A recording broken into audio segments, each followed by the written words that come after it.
Bismillahirrahmanirrahim. Alhamdulillahi rabbil alamin. Wassalatu wassalamu ala rasuli rabbil alamin.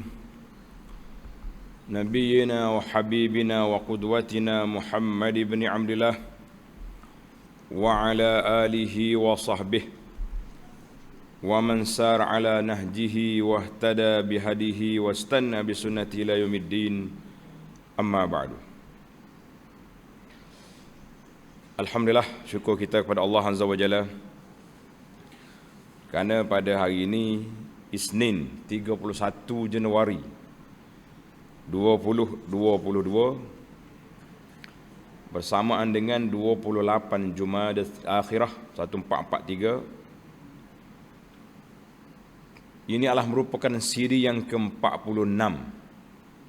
Siri yang ke-46 pengajian kita dalam kitab Bahrul Madhi, Lautan Madu Ilmu ni, siri yang ke-46, dan insya-Allah tamatlah kita bab At-Taharah dalam kitab ini. Jadi kita akan sambung insya-Allah,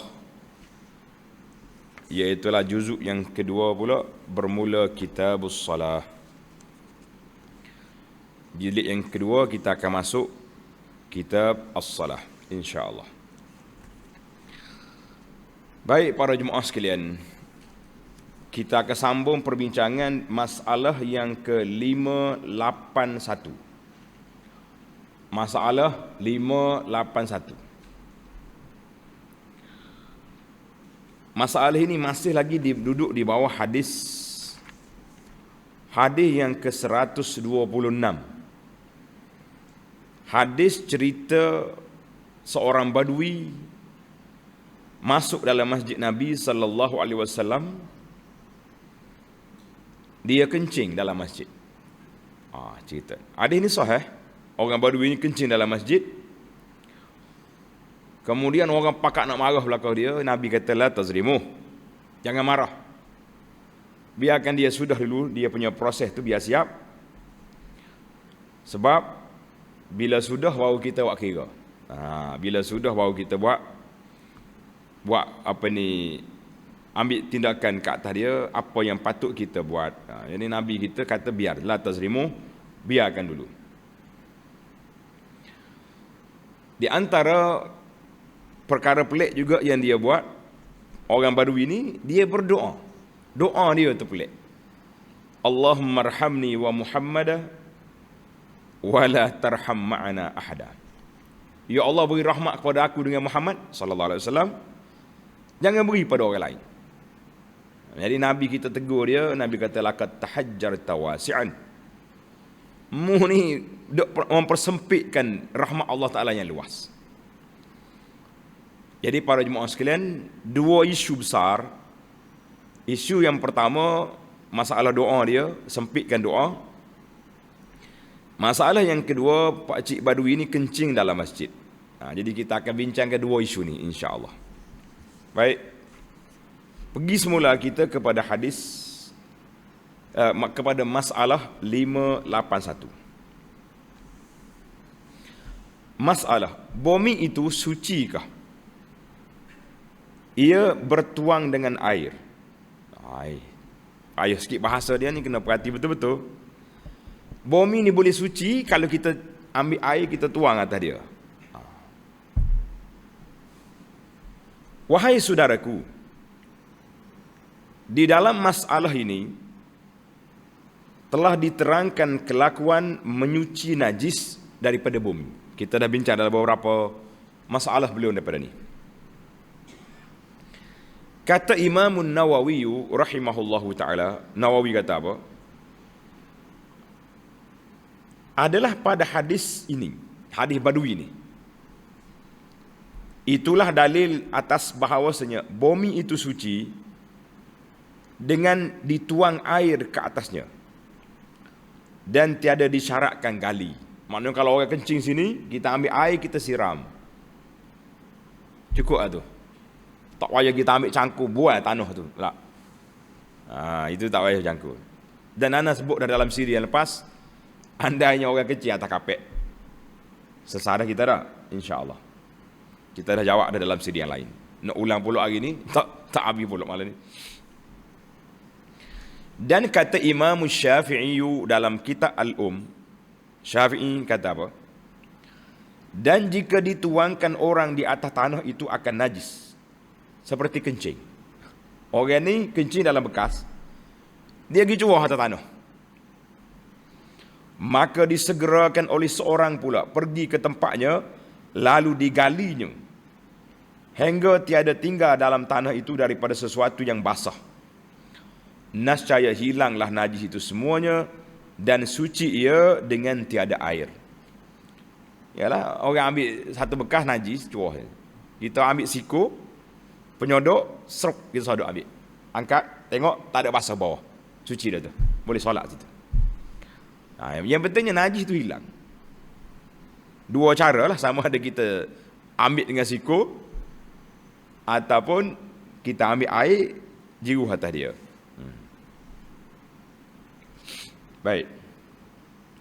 Masalah 582. Air pembasuh najis itu suci ke? Air yang kita guna basuh najis, air itu suci ke tidak? Itu soalan dia. Wahai saudaraku, apabila seorang membasuh ia akan najis, maka air pembasuh najis itu suci ke ia, kemudian daripada dibasuhkan itu, air yang lebih kita basuh tadi suci ke tidak? Boleh guna untuk basuh benda lain ke tidak? Kata Imam Nawawi rahimahullahu ta'ala. Nawawi kata apa? Dan bermula masalah ini. Tuan Syekh kata ini masalah. Kadang-kadang saya baca ikut bahasa Malaysia lah, mudah orang nak faham. Dan bermula masalah ini ada padanya khilaf antara segala ulama. Dan bagi ashab kita, mazhab Syafi'i ada 3 wajah, 3 pandangan. Dengar ni tuan-tuan, dalam mazhab Syafi'i ada 3 pandangan. Yang pertama, bahawasanya ia suci. Dah kita guna air tadi, bersih dan najis tu, air tu suci dah lah. Satu pandangan. Yang kedua, najis. Air yang dibasuh najis jadi najis. Yang ketiganya, ada padanya tafsil. Apa makna tafsil? Huraian. Ada huraian pada dia tu. Apa dia huraian? Jika sudah bercerai daripada tempat yang dibasuhkan, padahalnya menyuci ia akan tempat kena najis itu, maka ialah suci. Mana air itu bersih dah tempat kita basuh tadi. Air yang lebih lagi tu bersih lah dia tu. Najis tu dah tidak ada. Dan jika sudah bercerai ia, padahalnya tiada suci ia. Mana belum bersih lagi tempat najis itu. Air itu, maka tempat najis, maka najislah dia. Air itu jadi kira najis. Jadi kata Imam Nawawi, pendapat yang ketiga inilah yang sahih. Kita tengok keadaan air. Mana kita dah basuh bersih dah contohnya. Semi ni kita basuh habis dah, tak ada dah najis-najis. Bau pun tak ada, warna pun tidak ada. Jadi air yang ada lagi situ, bersih dah dia tu. Jadi tidak kotor lagi lah kalau kita pijak lepas pada tu lah maksudnya. Bukan bersih makna nak pergi minum. Kalau kita terpijak nak pergi naik masjid, air tadi bersih dah lah. Minum tu cerita lain. Maka khilaf ini, apabila bercerai ia, hal keadaannya tiada berubah. Mana air itu tak berubah, warna dia, bau dia pun tak ada apa-apa. Adapun apabila bercerai hal keadaannya berubah, maka ialah najis dengan ijma' al-muslimin. Mana dia berubah warna tu keruh macam-macam, bau pun ada lagi, la. Itu ijma' para ulama Islam bahawa dia tu najis. Mudah ya dia punya skill. Kita nak tahu dia punya jawapan, dia mudah. Tengok dia punya keadaan. Kalau dia berubah, najis. Kalau tak berubah, tengok tafsil tadi.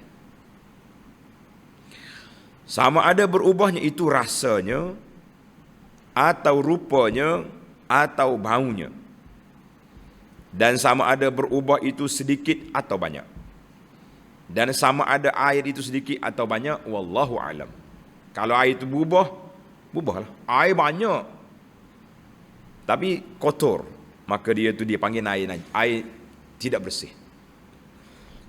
Cuma yang jadi masalah kitanya air banjir itu. Air banjir ini terlalu banyak. Warna dia susu. Teh susu dah. Itu macam mana nak kira? Adakah air najis? Boleh kita mandi, boleh ambil wudu. Kalau minum tu payah sikitlah dah. Macam-macam benda ada. Masalah 583. Ini dia panggil uslub dakwah. Tulis itu. Masalah 583 ni dia panggil uslub dakwah, cara kita berdakwah. Berlemah lembut dengan orang-orang jahil. Mana orang yang tak tahu, orang yang tak erti protokol, orang yang tak mengaji, para pendakwah kena berlembut dengan dia. Jangan kasar. Kalau kasar dia lari. Bukan sekat lari, mungkin dia mari tumbuk kita dan sebagainya. Wahai saudaraku, adalah Nabi kita Muhammad sallallahu alaihi wasallam itu seorang yang mempunyai beberapa perangai akhlak yang sangat tinggi. Allah Ta'ala dah sebut dalam Quran, wa innaka la'ala khuluqin azim. Engkau ya Muhammad sallallahu alaihi wasallam sesungguhnya mempunyai akhlak yang mulia. Setengah daripada akhlak Nabi itu berlembut dengan orang-orang jahil dan diajarnya dengan zauq. Apa makna zauq? Diajarnya dengan cara ahli bijaksana. Hikmah kita panggil. Nabi kita berdakwah dengan penuh hikmah. Maka seperti hadis 570, hadis Badui tadi. Itu. Bukankah Arabi itu orang Badui. Arabi itu datang ke masjid dengan memperbuat beberapa kelakuan yang menyalahi syarak. Dengar tuan-tuan. Dia buat menyalahi syarak. Tetapi sungguh pun ia menyalahinya, dia demikian di hadapan Nabi sallallahu alaihi wasallam. Tiadalah memperbuat ke atasnya sebagai orang yang kurang jalan pikiran. Nabi tak buat dia tu macam orang tak siuman. Nabi berinteraksi dengan dia dengan cara yang baik. Dan tiada disergahnya. Tak jekah. Woi, apa kecil dalam masjid ni? Kalau kena kita rasa pekong gapo-gapo ada. Dan tiada dicelanya. Dan tiada diaibnya akan Arabi itu. Bahkan diajarnya dengan elok-elok. Nabi dengar Badui ni kata, Allahumma arhamni wa Muhammada. Ya Allah, beri rahmat pada aku dengan Muhammad, jangan bagi pada orang lain. Nabi kata dia, Badui, kenapa kamu sempitkan rahmat Allah? Rahmat luas. Kalau mau doa semua ahli masjid ni pun luas lagi. Kenapa nak sempit? Nabi ajar dia. Kamu berdoa hendaklah umumkan. Kalau kita doa, kita umumkan, takmim doa. Macam kita doa, kita doa Pak Ramah, kita kata Allahumma ghfir lana, ya Allah ampunkan dosa kami. Semua kita ada. Tapi kalau kata Allahumma ghfir li, boleh saya seorang. Lepas tu orang jadi imam, dia kena ada fiqh doa. Fiqh doa tu kena ada. Jangan dia yang tak tahan, yang makmum tak pandai bahasa Arab. Imam doa untuk dia seorang, orang lain pakai amin. Amin untuk siapa? Untuk dia seorang. Orang lain tak dapat. Itu nanya dia panggil. Buat nanya kawan. Kemudian ditunjukkan bagaimana Arabi itu membersihkan najis di bumi. Lepas pada Arabi itu kencing, Nabi kata ambil setimba air, pergi siram di atas tempat dia kencing itu. Disuruhnya orang-orang memperbuat. Nabi kata ambil air, jiruh atas itu, habis kita. Apa-apa sabdanya yang semuanya itu dengan manis kata dan tegur ajarnya. Jadi selesai masalah. Nabi kata, saudara ambil air, jiruh atas tu. Orang Badui, mari sini. Agak-agak zaman kita ni, kalau zaman budak ada handphone ni lah. Tak, nyo tu lah ambil gambar dah lah. Oh, kecil dalam masjid dah. Ambil gambar. Satu dunia tengok pakcik kecil dalam masjid. Dia kata apa? Kata Imam Nawawi rahimahullah taala. Imam Nawawi nak syarah hadis ni, dia kata apa? Maka pada hadis ini dalil di atas seyogianya, sepatutnya orang-orang alim itu berlama lembut dengan orang-orang jahil dan mengajar akan dia akan barang yang lazim ke atasnya dengan tiada keras. Kita ajar, kalau dia tak pandai kita ajar. Dengan tiada berkeras dan menyakiti hatinya dan dirinya apabila tiada ia datang dengan mencari gaduh. Kerana memperleceh atau kerana bertegang mereh. Bertegang mereh ni merah orang semerih, orang Kelantan kata. Mana kalau dia mari nak kelahi, nak balah, kita buat cara lain. Tapi kalau dia mari buat tersalah, kita ajar. Maka pada hadis itulah menunjukkan Nabi SAW, Nabi kita ajar menolakkan beberapa mudarat sebagaimana diterangkan pada hadis ini dalam masalah 570 dulu. Hadis 570. Baik. Ini peranan kita sebagai pendakwah. Bila kita tengok orang bersalah, kita panggil. Kita dakwahkan dia. Jangan kita herdik dia, marah dia, jangan. Kalau kita marah, dia lawan. Orang Badui ni bukannya main-main, grabber dia. Senang dia nak lawan kita. Tapi bila kita Nabi panggil dia nasihat, dia dengar. Di akhir hadis Nabi kata, mari sini.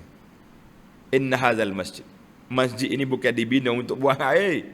Masjid ini untuk zikir, untuk ingat kepada Allah, untuk solat. Jadi lain kali mu jangan buatlah macam ni. Nak buang air pergi luar. Itu yang Nabi kita ajar. Ana teringat kisah yang ana cerita 10 tahun dulu.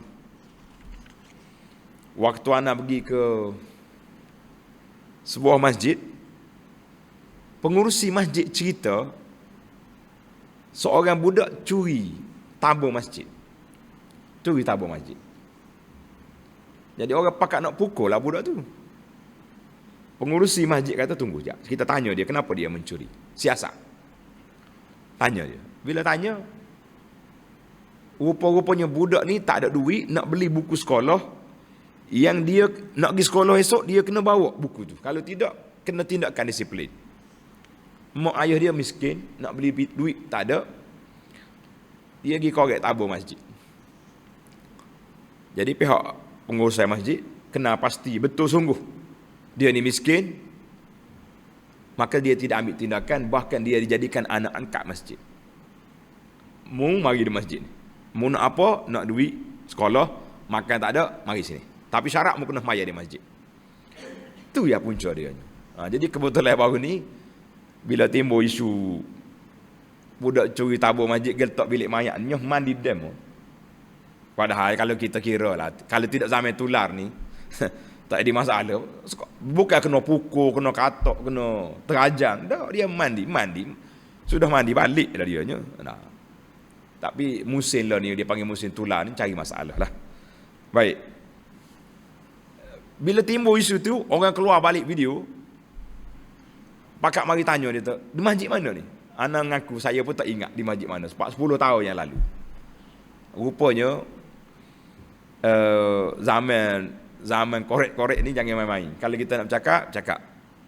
Rakam yang ada depan kita, orang cari balik benda-benda hok lama, hok baru. Sebab itulah biar cakap biar ada fakta. Jangan duduk main auta kata orang. Kalau kita buat auta, orang korek balik, timbullah benda-benda. Baiklah, yang kita naknya uslub dakwah ni. Masalah 584. Duduk di dalam masjid harus ke bagi orang yang berhadas. Orang tak ada wudu boleh ke duduk dalam masjid. Itu hukum dia.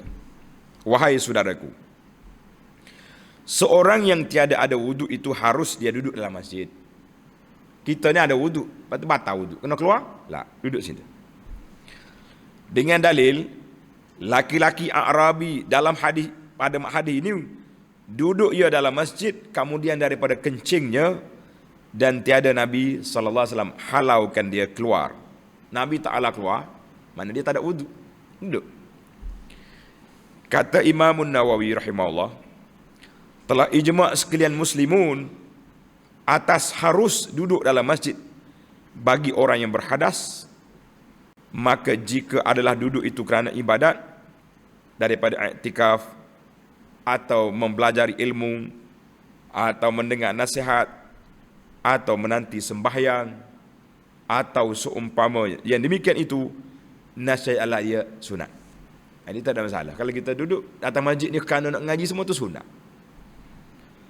Dan jika tiada kerana sesuatu daripada demikian itu, nasyai'allah ia mubah, harus. Kalau kita duduk masjid saja, harus. Kalau kita duduk dengan niat, dengan belajar, dengan apa, sunat, boleh pahala. Dengan kita i'tikaf. Dan telah berkata ashab kita, ada juga ulama, sebahagian ulama Syafi'i kata duduk dalam masjid tanpa wuduk makruh, dan ini pendapat yang dhaif, pendapat yang lemah. Dia tak ada, tidak makruh. Cuma kalau nak i'tikaf kena niat. Kena ada wudu, ada, iaitu dia panggil comel.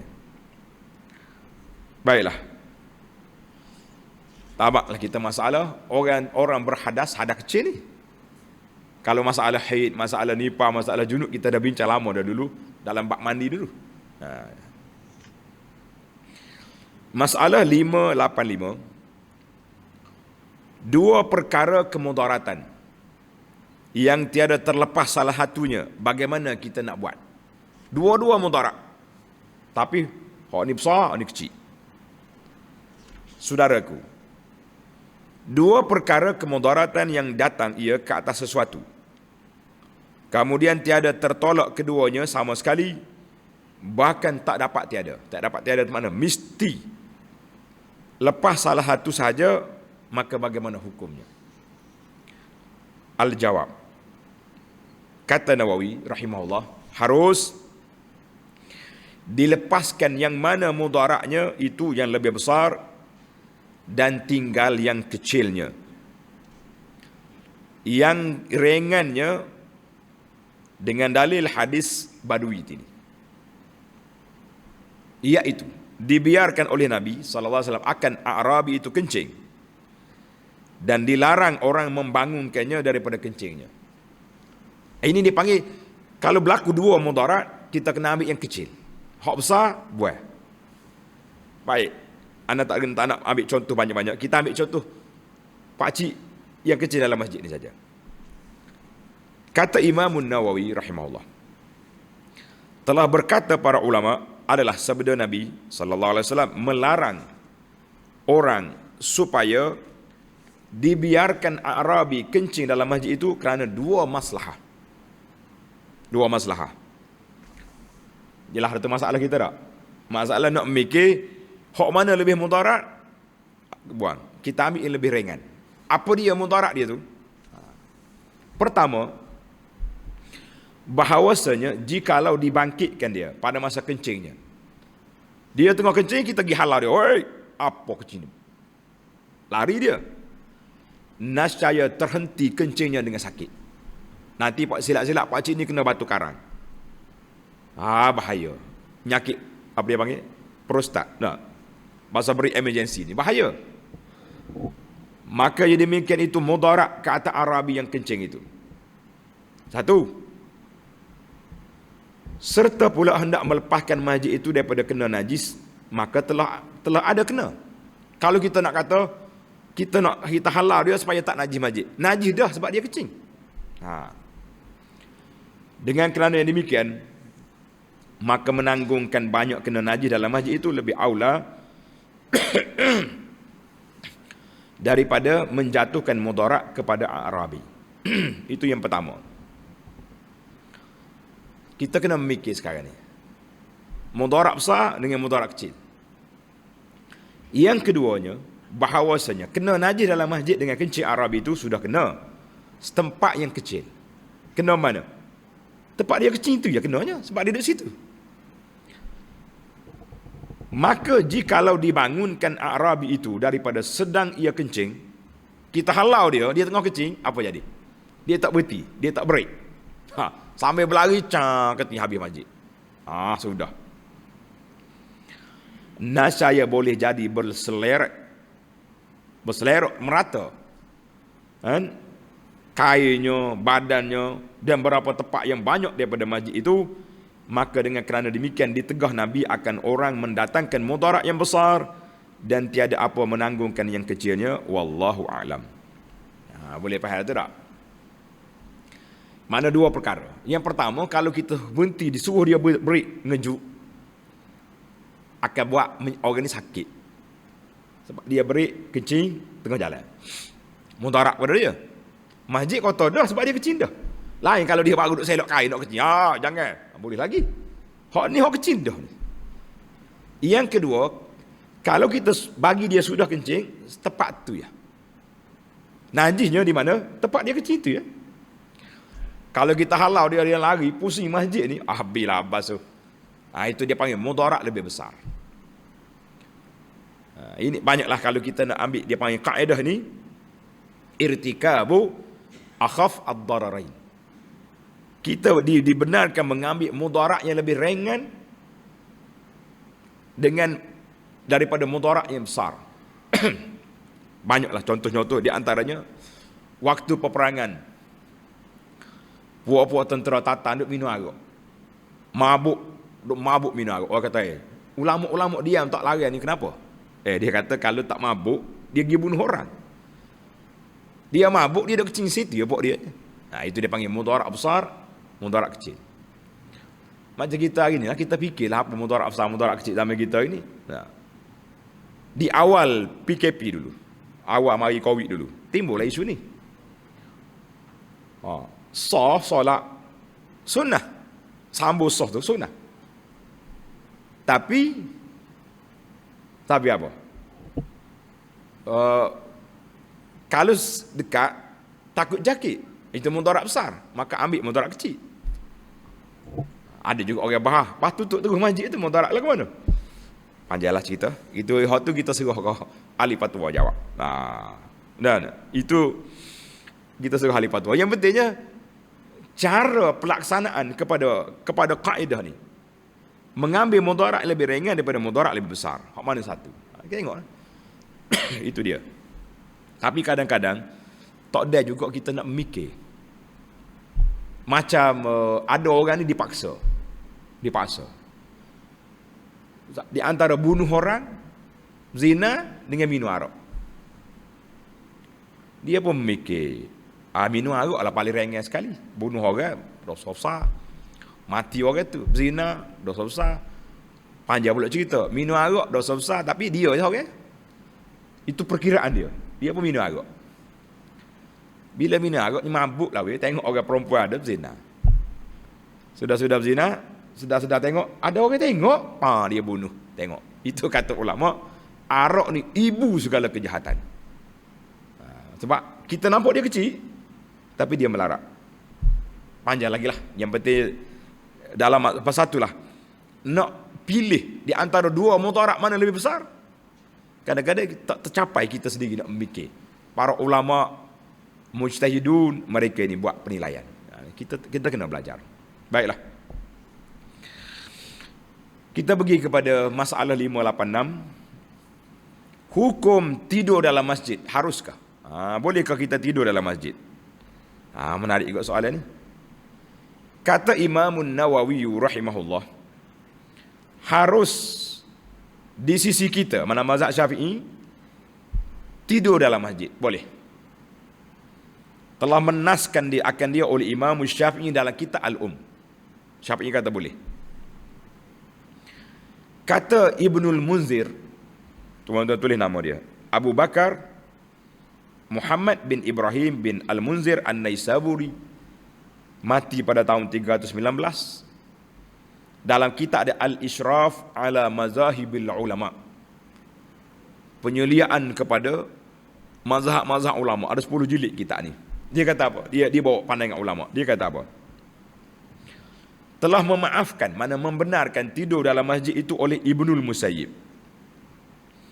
Hasan Basri dan Atha dan Asy-Syafi'i. Boleh, harus tidur dalam masjid. Dan telah berkata Ibnu Abbas, la tattakhizuhu marqadan. Mu jangan jadi ke masjid tempat tidur. Kalau kita mari rehat, penat sekejap, lena tak lain. Ni pergi nak pergi tidur di masjid. Boleh ke tak boleh? Ibnu Abbas kata jangan jadi tempat tidur. Janganlah mengambil sekalian kamu akan masjid itu tempat tidur. Dan diriwayatkan daripadanya bahawa ia berkata, jika engkau tidur dalam masjid itu kerana sembahyang, tiada mengapa. Contohnya kita mari, kita semaya Zuhur, penat sangat, nak tunggu asar pula. Tidur, itu tak apa. Tapi kalau niat tak mau sewa hotel, nak tidur masjid lah. Tidur di masjid, tidak. Dan berkata Al-Auza'i, makruh tidur dalam masjid. Makruh. Kata Imam Malik rahimahullah ta'ala, tiada mengapa tidur dalam masjid bagi orang dagang, orang asing, maknanya pengembara mari tak ada tempat tidur, boleh dia tidur, tempat tidur di masjid. Dan tiada aku fikirkan, tiada salah bagi orang yang bukan mangsat. Kenapa dia mangsat? Siapa dia boleh jawab bijak? Dalam bahasa Arab senang ya. Malik kata, la ba'sa bidzalika lil ghuraba wala ara dzalika lil hadir. Maknanya bagi orang asing pengembara boleh, tapi bagi orang kampung tak boleh. Balik tidur rumah awak, nak tidur tak? Baik. Habis kita i'tikaf itu lain. Kita mari niat i'tikaf dah, kita putus hubungan. Ni orang mari nak pergi tidur masjid ya kerja dia. Tak tahu sebab apa tidur di masjid tu. Malah sewa hotel ke rumah dia. Tak. Baik, itu pandangan Imam Malik. Dan kata Ahmad bin Hanbal, jika adalah orang yang tidur dalam masjid itu orang yang merantau, pengembara dan seumpamanya, tiada mengapa. Dan jika hendak dibuat masjid itu tempat tidur tengah hari atau bermalam, maka tiada boleh. Inilah pandangan Ishaq bin Rahawayh. Ini barang yang menghikayat akan dia oleh Ibn al-Munzir. Maknanya pendapat ulama tadi diriwayat oleh Ibn al-Munzir dalam kitab ni Al-Ishraf. Baik, Tuan Syekh nak ambil pandangan mazhab Syafi'i dan telah mengambil dalil oleh orang yang mengharuskan tidur dalam masjid itu dengan tidur Sayyidina Ali bin Abi Talib dalam masjid. Anak-anak cerita pun takut panjang, tapi tak cerita tuan-tuan tak faham. Pernah satu hari Sayyidina Ali ada masalah dengan Fatimah. Dia pergi tidur di masjid. Kain dia lapik tidur ni jatuh, jadi kena pipi dia ni, kena atas tanah. Nabi mari tengok, oh Ali tidur. Nabi kata, "Qum ya Aba Turab." Tidur atas tanah terbangun. Maknanya Nabi tak boleh tidur sini, tidur. Nabi datang berada, Nabi kata, "Qum ya Aba Turab." Aba Turab tu bapak tanah, mungkin tidur atas tanah. Dan dengan tidur Ibnu Umar. Ibnu Umar sebelum dia kahwin, dia tidur di masjid. Nabi tak larang. Dan Ahlus Suffah. Apa dia Ahlus Suffah? Sahabat-sahabat yang mari nak mengaji dengan Nabi, dia tak ada rumah. Kerja dia duduk di Suffah. Suffah tu serambi masjid. Tidur situ. Nabi tak larang. Dan perempuan sahibatul wishah. Perempuan yang bersih masjid, katanya dia tidur di masjid. Dan al-uraniyin, uraniyin ni orang hak mari nak berobat, akhir kali dia pergi curi unta Nabi. Dan Sumamah bin Usal, Sumamah ni kafir hak kena tawan, Nabi kita ikat dia di tiang masjid dalam Raudhah Madinah. Dia panggil Umamah, ikat dalam tiang masjid. Umamah bin Usal kafir. Dan Safwan bin Umayyah dan lain-lain pada mereka itu. Maka bermula hadis mereka itu masyhur dalam As-Sahih, wallahu alam. Jadi dengan ini Imam Nawawi memilih pandangan mazhab Syafi'i yang mengatakan boleh kita tidur di masjid dengan SOP sajalah. Jangan duk tidur mari kerana benda-benda, tapi kita tidur di masjid senang, nak bangun sembahyang subuh, nak bangun sembahyang tahajud, insya-Allah tidak jadi masalah. Masalah 587, hukum orang kafir boleh ke masuk masjid? Dengar ni. Baru ni bising. Orang Islam pergi cuci masjid tak? Pergi cuci gereja. Ni orang kafir mari masuk masjid. Boleh ke tidak? Wahai saudaraku, seperti Cina, Hindu, orang Nasrani dan lainnya, apabila nak masuk masjid, Cina kafir ni, haruskah diizinkan oleh orang Islam? Boleh tak boleh? Kata Imam Nawawi, harus dibiarkan kafir masuk dalam masjid dengan izin. Dan boleh ditegakkan dia daripada masuknya dengan ketiada izin. Macam kita tengok masjid-masjid pelancongan di masjid negara contohnya. Masjid besar Kuala Lumpur tu. Oh, penuh orang kafir masuk. Dengan bah masuk jujuk mari. Mana dengan izin boleh masuk, tanpa izin tak boleh. Mana kalau ada orang bukan Islam mari nak melawat masjid kita ni, kena bagi dia masuk lah. Tengok.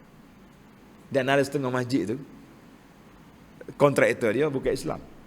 Mesti dia mari nak tengok-tengok. Takkan kita halah ayu bukan Islam duduk tengok di luar. Kalau tinggi atas esok siapa nak cara masalah. Jadi dia kata, Imam Nawawi kata boleh orang bukan Islam masuk dalam masjid dengan izin. Tapi kalau dia mari nak main politik dalam masjid, ambil gambar lah, tak salah. Awak main, kita buat kemah luar masjid boleh. Tak, ada setengah ni ahli-ahli politik ni gitulah, masuk masjid kerana nak bagi kain sarung, nak apa. Kita kata bagi kat luar lah cik. Dalam masjid ni tempat orang solat. Oh, jangan mari pakai sokok. Hak perempuan tu pakai tudung. Hijau. Main ahli politik, jangan main dengan dia. Masalah 588. Hukum kanak-kanak, budak-budak dan orang gila. Minta maaf dan binatang. Bolehkah masuk masjid? Nyebut sekali tiga-tiga. Budak, orang gila, hayawan. Boleh masuk masjid ke tidak? Kata Nawawi rahimahullah ta'ala, telah berkata satu jamaah daripada ulama Syafi'i, makruh memasukkan binatang-binatang dan orang-orang gila dan kanak-kanak yang tiada memayyiz ke dalam masjid jika ketiadaan hajat yang dimaksud. Kerana bahawasanya tiada aman daripada menajis mereka itu akan masjid. Kalau kita rasa dia masuk, dia buat masalah lah. Dan tiada pula haram masukkan kerana bahawasanya Nabi SAW tawaf ia atas unta. Nabi naik unta tawaf. Mana hayawan masuk masjid. Maka tiada pula perbuatan Nabi menafikan makruh memasukkan segala yang tersebut itu kerana bahawasanya sallallahu alaihi wasallam memperbuat ia akan demikian itu kerana menerangkan harus atau kerana menurut dengannya sallallahu alaihi wasallam. Jadi dia kata Nabi itu unta dengan kata dia. Kita ni kalau masuk kambing kita ni lopak atas kepala kan. Nah, dah. Contohnya kita sayang sangat kucing. Kita mari heret kucing masuk dalam masjid. Boleh? Jadi masalah lah. Yang betulnya kalau tak ada keperluan tak boleh masuk. Orang gila untuk apa masuk masjid?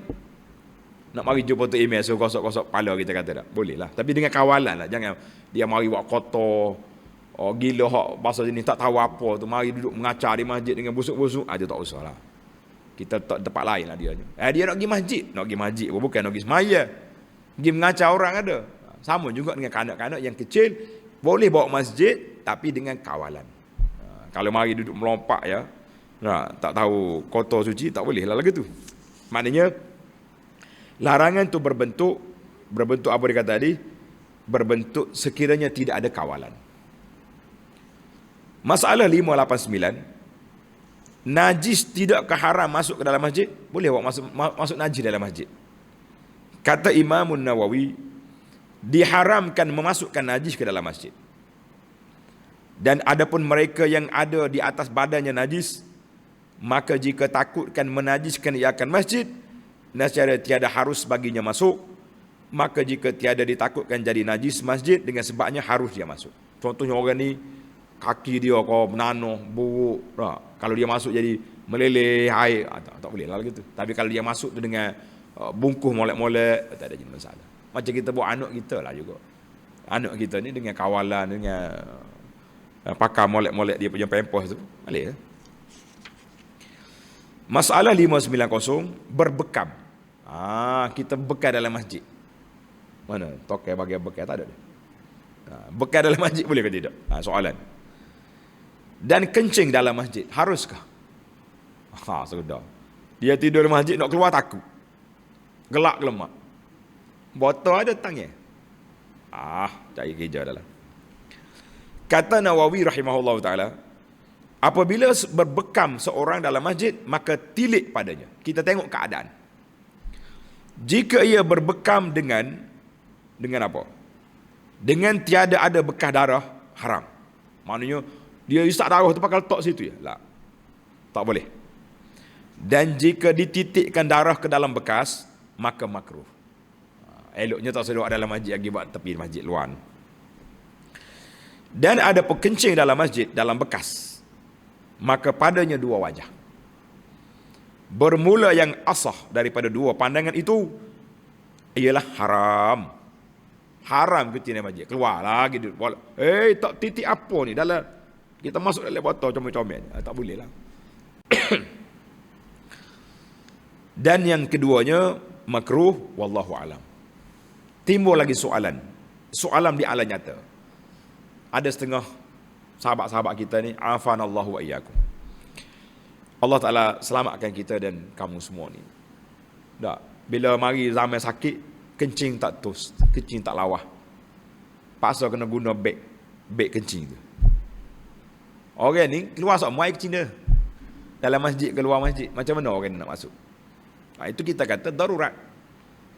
Jadi dia kena bungkus lah beg kencing dia tu masuk dalam plastik comel-comel, jangan beri nampak orang. Ni setengah orang ni pakai gitu, dia kecek kita pakai hola ni air kencing. Jadi iyalah, kita tahulah dia sakit, tapi tak wajah ada akak-akak tunjuk, sembunyilah masuk dalam beg ke dalam apa, ada masalah. Satu lagi dia panggil stoma. Stoma ni dia punya lubang keluar najis dia jam.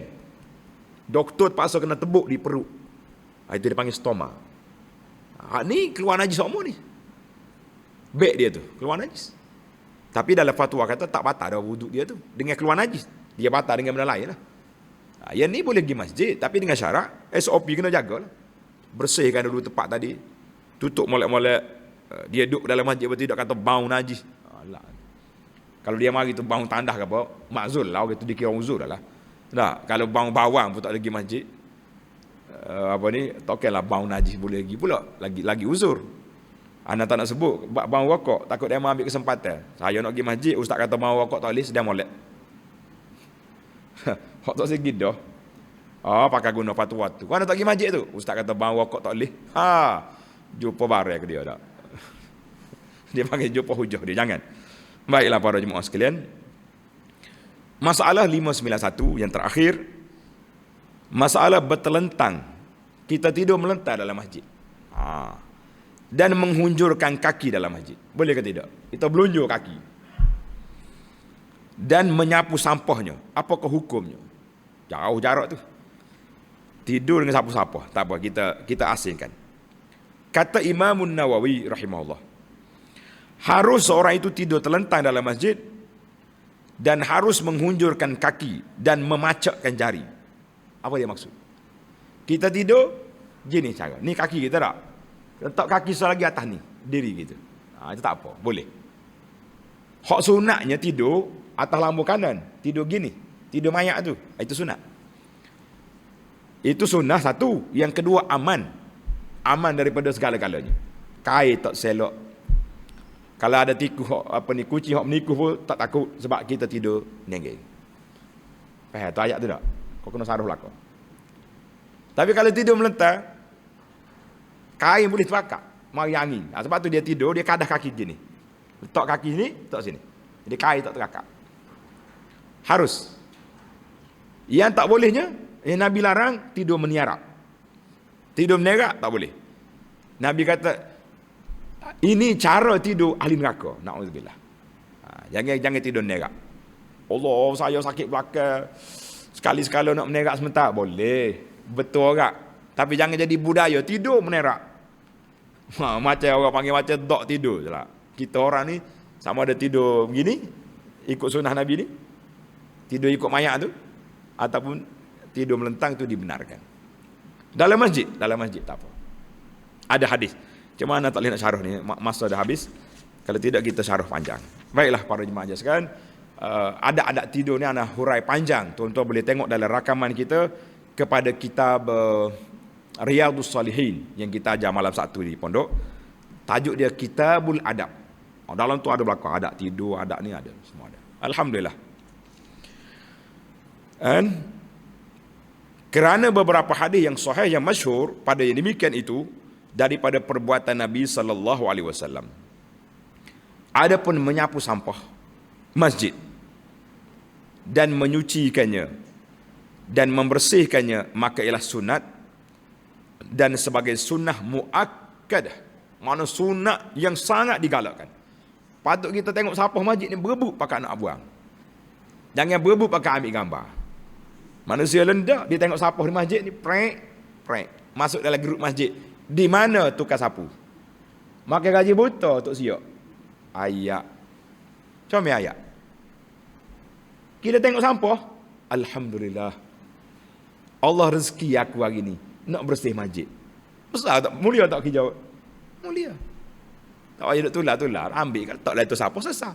Tapi kalau ambil letak dalam grup, Tok Imam besar pun mengamuk. Gimana Tok Siok?